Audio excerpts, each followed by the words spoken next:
उपस्थित हूँ मैं द्वादश वर्ग के भौतिकी के पहले यूनिट के भाग 12 को लेकर।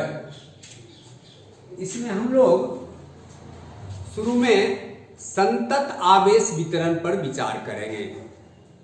आवेश के क्वांटमीकरण में हम लोगों ने देखा कि आवेश विविक्त होता है, परंतु बहुत सी स्थितियों में आवेश के इस विविक्त रूप को पर विचार करके अध्ययन करना थोड़ा कठिन है। इसलिए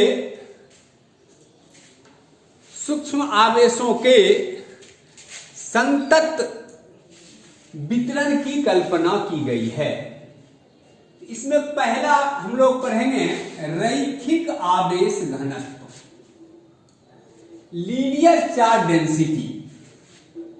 इसे लेमडा द्वारा निरूपित करते हैं। यदि किसी सरल रेखा पर आवेश एक समान रूप से वितरित हो, तब इसके प्रति एकांक लंबाई के आवेश को इसका रैखिक आवेश घनत्व लेमडा कहते हैं। यदि किसी सरल रेखा पर, सरल रैखिक तार पर आवेश एक समान रूप से वितरित हो, तब इसके प्रति एकांक लंबाई पर के आवेश को इसका रैखिक आवेश घनत्व लेमडा कहते हैं। माना कि किसी सीधे लंबे तार पर आवेश एक समान रूप से वितरित है, इसके L लंबाई पर Q आवेश हो, तब इसका रैखिक आवेश घनत्व लेमडा बराबर Q बटे L होता है। इसका SI मात्रक, तो आवेश का मात्रक कूलॉम, लंबाई का मीटर, इसका SI मात्रक कूलॉम प्रति मीटर है। इसको हम आप अंडरलाइन कर लें, वीडियो पॉज करके इसको लिखा जा सकता है और इसको अंडरलाइन कर लें। यह प्रायः ऑब्जेक्टिव में पूछा जाता है। पृष्ठ आवेश घनत्व, सरफेस चार्ज डेंसिटी, सिग्मा, इसे सिग्मा द्वारा निरूपित करते हैं। यदि किसी पृष्ठ पर आवेश, जैसे ये पृष्ठ है, इसके पूरे क्षेत्रफल पर आवेश एक समान रूप से वितरित हो, तब इसके प्रति एकांक क्षेत्रफल के आवेश को इसका पृष्ठ आवेश घनत्व सिग्मा कहते हैं। यदि ए पृष्ठ क्षेत्रफल पर Q आवेश एक समान रूप से वितरित हो, तब इसका पृष्ठ आवेश घनत्व सिग्मा बराबर Q बटे, इसका SI मात्रक कूलॉम प्रति वर्ग मीटर है। यदि किसी पृष्ठ पर, किसी क्षेत्रफल पर आवेश एक समान रूप से वितरित हो, तब इस पृष्ठ के प्रति एकांक क्षेत्रफल पर जितना आवेश रहता है उसे इसका पृष्ठ आवेश घनत्व कहते हैं।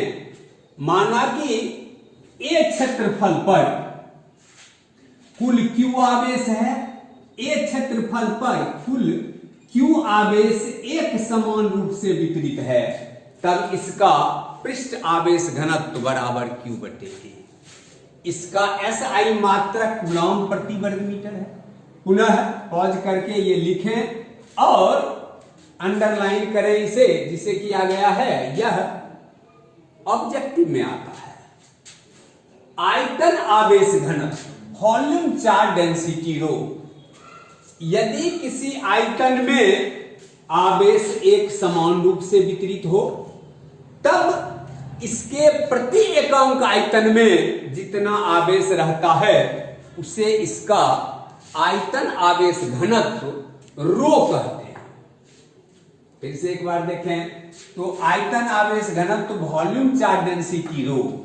यदि किसी आयतन में आवेश एक समान रूप से वितरित हो, तब इसके प्रति एकांक आयतन के आवेश को इसका आयतन आवेश घनत्व रो कहते हैं।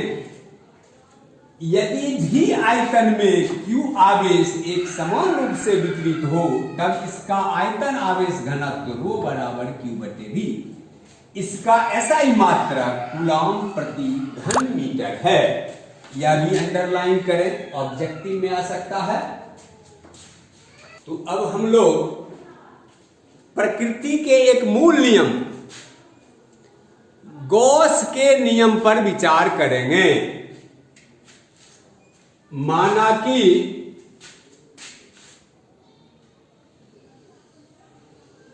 एक गोलीय पृष्ठ है, इसकी त्रिज्या R तथा केंद्र O है। इसके केंद्र पर माना कि प्लस Q आवेश है।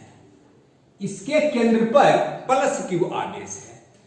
इस गोला के पृष्ठ को बहुत से छोटे छोटे अल्पांशीय पृष्ठों का बना मानते हैं।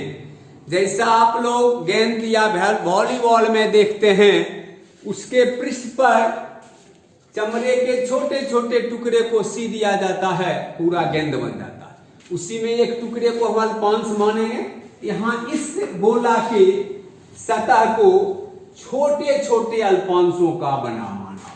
चूंकि केंद्र पर आवेश Q है, तो इस ऐसे किसी अल्पांश के पृष्ठ पर विद्युत क्षेत्र की तीव्रता E बराबर कूलॉम नियम से निकलेगा 1/4 पाई इप्सिलॉन 0 Q बटे R स्क्वायर, जिसकी दिशा त्रिज्यतः बाहर की ओर होगी, क्योंकि यहां हम धन आवेश माने। इसकी दिशा E की त्रिज्यतः बाहर की ओर होगी। अब हम लोग इसके फ्लक्स की बात करें तो माना कि इस अल्पांश का क्षेत्रफल डेल्टा A है। तो आपको पीछे बताया गया क्षेत्रफल एक सदिश राशि है जिसकी दिशा इसके तल के लंबवत बाहर की ओर होती है। अतः यहां E सदिश और डेल्टा A सदिश परस्पर समांतर हैं। तो इस अल्पांशीय पृष्ठ, इस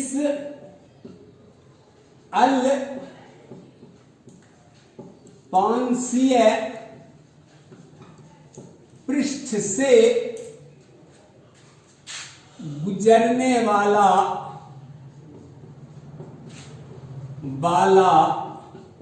विद्युत फ्लक्स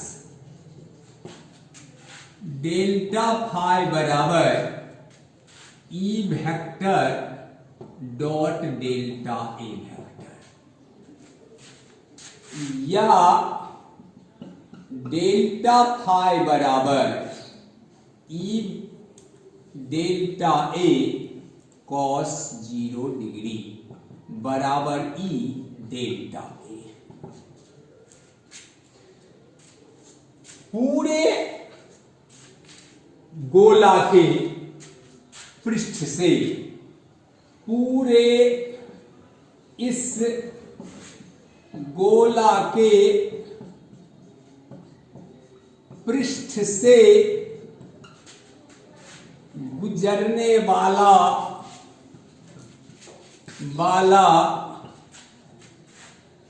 कुल विद्युत फ्लक्स फाई बराबर, हम क्या करें, इस तरह के जितने भी अल्पांश होंगे गोला के पृष्ठ पर, सबों से गुजरने वाले विद्युत फ्लक्स का योग लें। इसे गणित में लिखा जाता है summation over E delta E। चूंकि इस गोला के पृष्ठ पर प्रत्येक बिंदु पर विद्युत क्षेत्र का परिमाण समान है, क्योंकि R त्रिज्या बराबर है, अतः इसका हो जाएगा E बाहर निकल जाएगा सिग्मा डेल्टा ए। और चूंकि सिग्मा डेल्टा ए का अर्थ होता है इस तरह के सभी अल्पांशों का, गोला के पृष्ठ पर के सभी अल्पांशों के क्षेत्रफलों का योगफल, जो कि गोला के पृष्ठ के कुल क्षेत्रफल ए के बराबर होगा, जो 4 पाई आर स्क्वायर होता है। तब या पाई बराबर हो जाएगा e into 4 pi r square. समीकरण एक से ई का मान रखने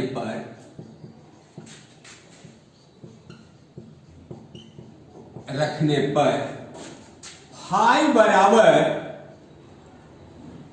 1/4 पाई एप्सिलॉन 0 क्यू बटे आर स्क्वायर गुना 4 पाई आर स्क्वायर बराबर क्यू बटे एप्सिलॉन। इसीलिए फाई बराबर क्यू बटे एप्सिलॉन। समीकरण 2 गॉस का नियम कहलाता है। इस नियम के अनुसार किसी बंद तल से गुजरने वाला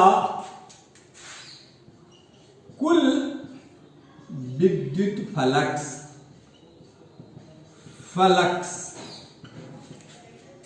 फाई बराबर क्यू बटे एप्सिलॉन 0 होता है, जहां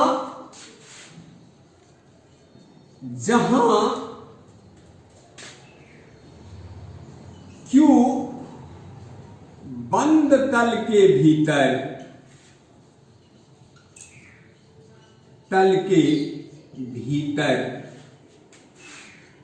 कुल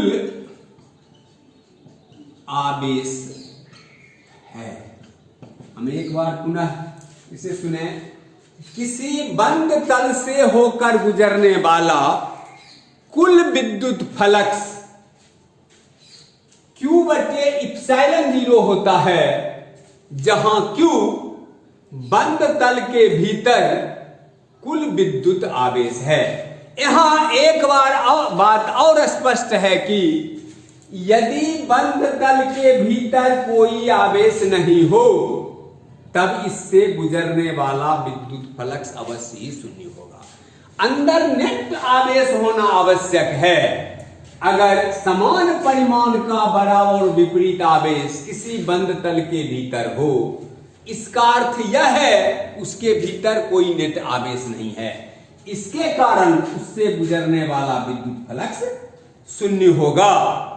अगर किसी बंद तल से विद्युत फ्लक्स गुजर रहा है तब इसका अर्थ यह है कि उस बंद तल के भीतर अवश्य ही आवेश है। हम एक न्यूमेरिकल इस पर देखें। आपने पीछे पढ़ा है विद्युत फ्लक्स विद्युत क्षेत्र रेखाओं के संख्या को भी कहते हैं। तो एक कूलम आवेश से कुल कितनी विद्युत क्षेत्र रेखाएं उत्सर्जित होती हैं? एक कूलम आवेश से कुल कितनी विद्युत क्षेत्र रेखाएं